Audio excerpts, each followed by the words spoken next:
Okay, I was saying that the delivery of the sermon. How can a preacher deliver his sermon? How can a pastor deliver his sermon? His sermon. So, uh, the preacher and purpose. The preacher and the purpose.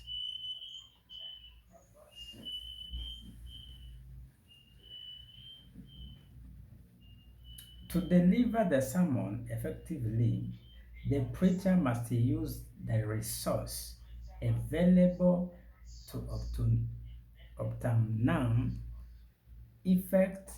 The resource must be emphasize the point being made rather than being a distraction. We can divide the source in two sections.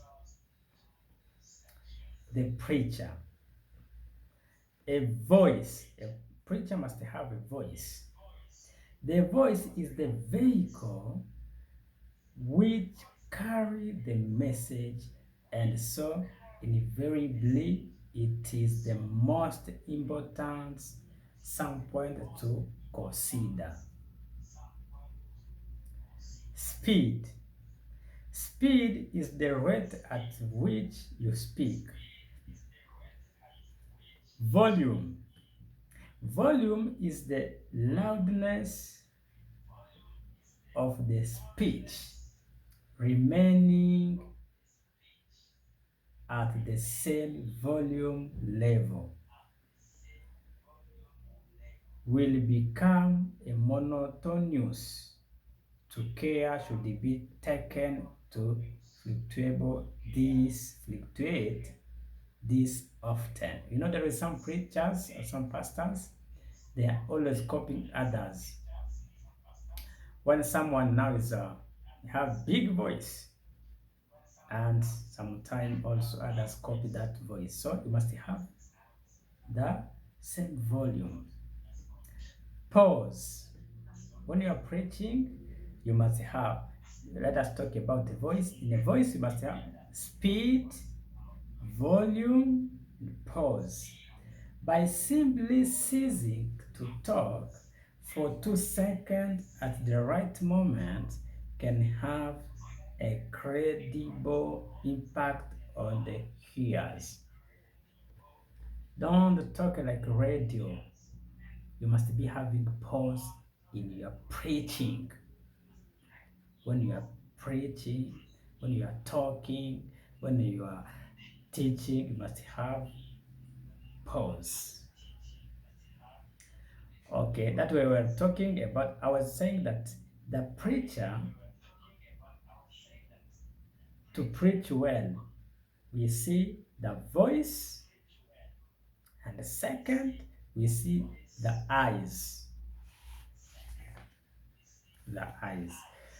The eyes are an important element in gaining contact with the congregation. Don't be looking around. You are preaching to people, but you are looking down.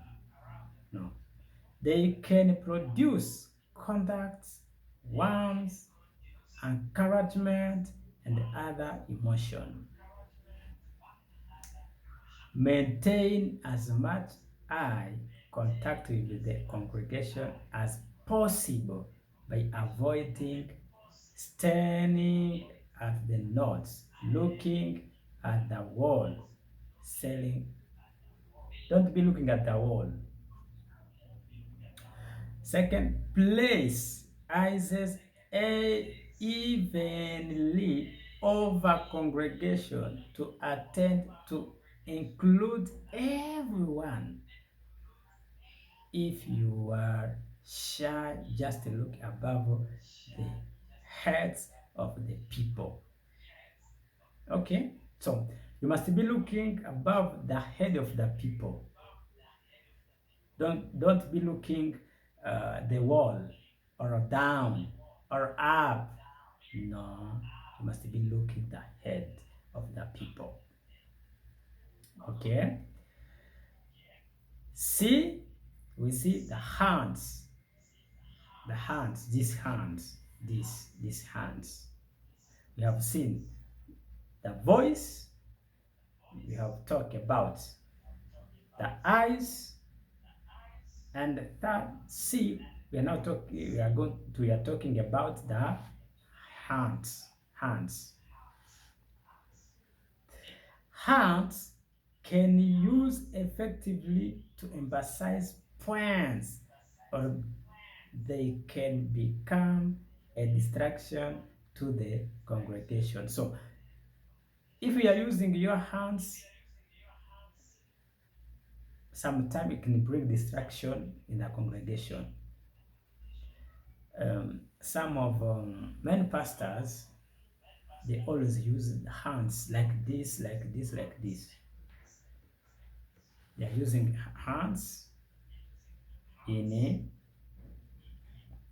their sermons, but we cannot use hands because these hands can distract the what? The congregation. Okay, let us talk the body.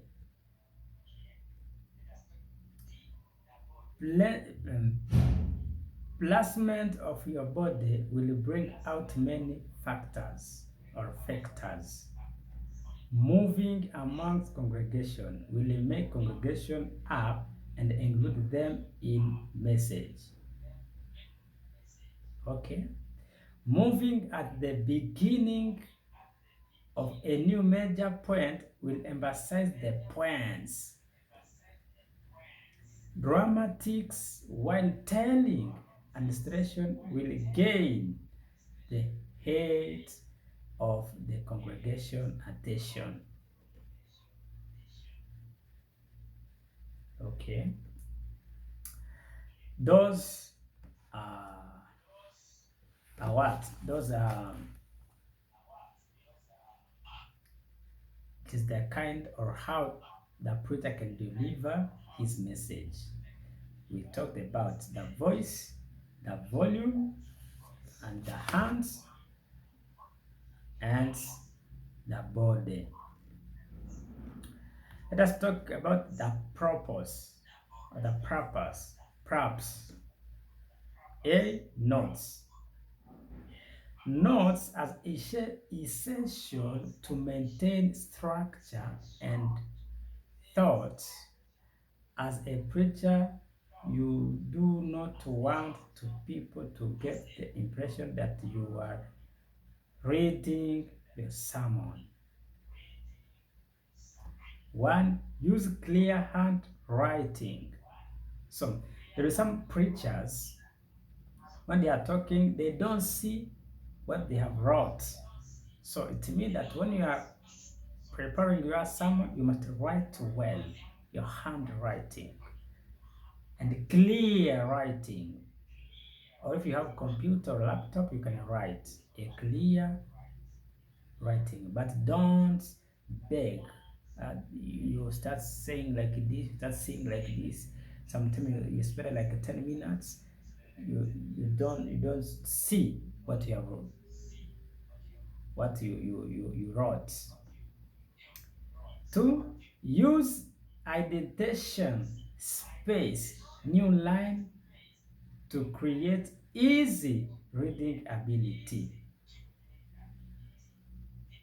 So you must make space when you're preparing your sermon. Third, avoid using paper that is too large and paper that is too small. The size of the Bible is usually ideal. However, there are exceptions. So you don't use the small paper. You use a small paper like this one, and you put your sermon there. Don't use, please. don't use a small paper. Normally, you must use a notebook, a hand notebook, because sometimes the wind can come and the small paper get away or get away. If you did not memorize your sermon, I think we will say, okay, now I'm not good. Let us stop there. But don't do that. Don't prepare a small paper, a small paper like this. That notes that are proper, the props. Let us see about the clothes of the preacher. The congregation and setting will greatly determine the kind of clothes that you will wear. Make sure that the clothes are clean, preserved, and without holes. Don't go to the pulpit when you have unclean clothes. Not even clothes, even shoes. Everything you must clean. You must clean. Because if you go in the pulpit without a clean clothes, they shall be talking behind you. Okay? Okay. So, let us talk about the pulpit. Don't slouch over the pulpit. There are some people, this is the pulpit, and they are behind only there. They are now fearing like this. No. Don't fear. Don't hide yourself in the pulpit, behind the pulpit. No. Don't hide behind the pulpit. Interpreter. So, there is, for example, I can teach or preach in English, and there is a Lampert or Jackson preach. No, interpreter. He translates or he interpret my sermon.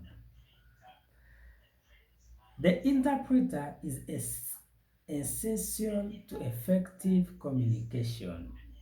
The interpreter is very good to interpret. It is very important to have interpreter. Every preacher has preference on how to work with the interpreter.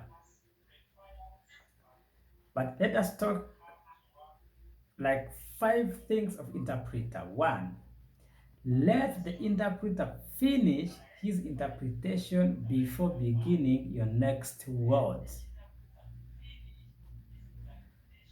When you are talking, let the interpreter finish. Don't talk as a radio. No. Speak completely through rather than individual work. That is second. Be sensitive to the ability of the interpreter. You may have to adapt to his level. You must see the interpreter and you hear his level and you adapt. You adapt your words to his level. But, okay. And don't back at the interpreter for their inability. Okay, so don't misuse interpreter and coming back, no. Allow the interpreter to read the passage. You must allow the interpreter to read what? Your passage. You are preaching. Okay? So, there is also interpreter. When is doing the work, I say like, God love you. But the interpreter must bring, I talk in 1 minute or 2 minutes, but interpreter must talk in 5 minutes.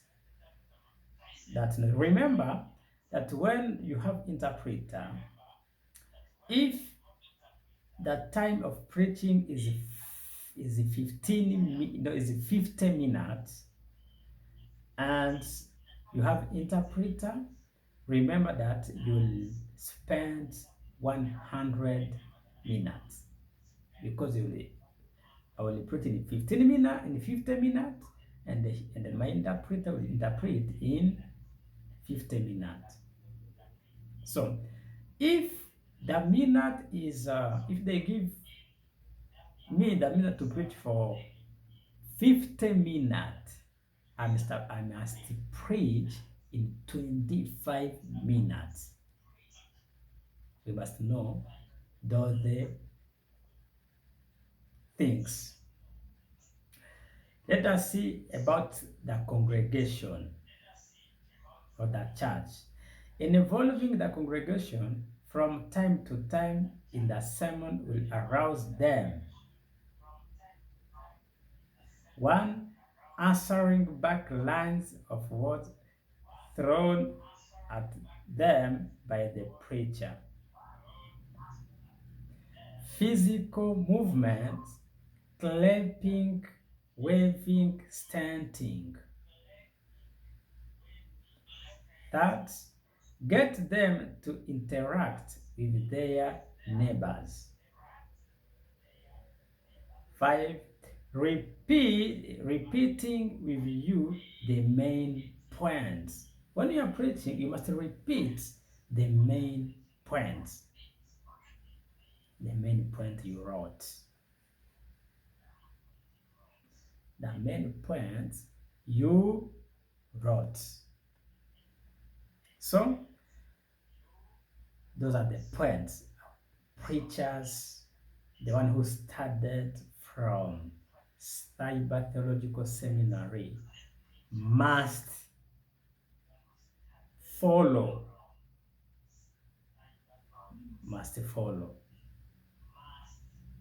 Because there is preachers are jumping around, jumping.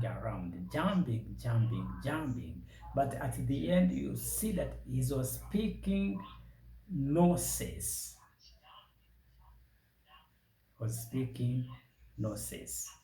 So, as we are studying homiletics, we are able, as we shall finish this course, we shall be able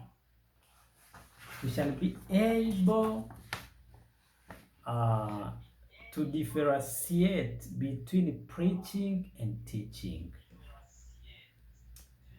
to explain the importance of preaching in accomplishing mission day,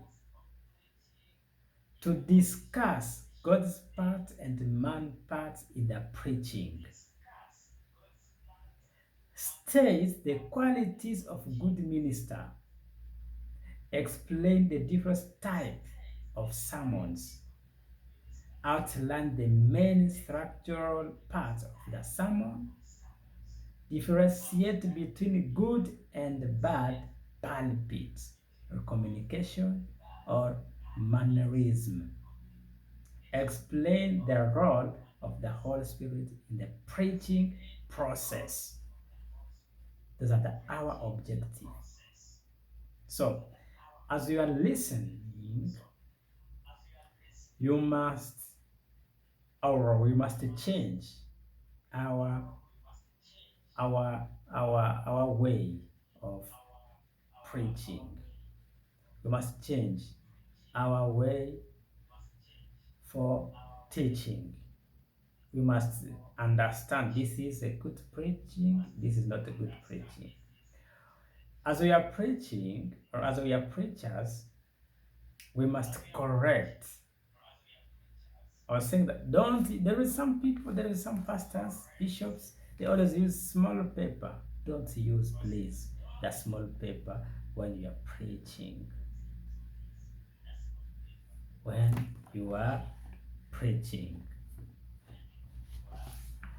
So,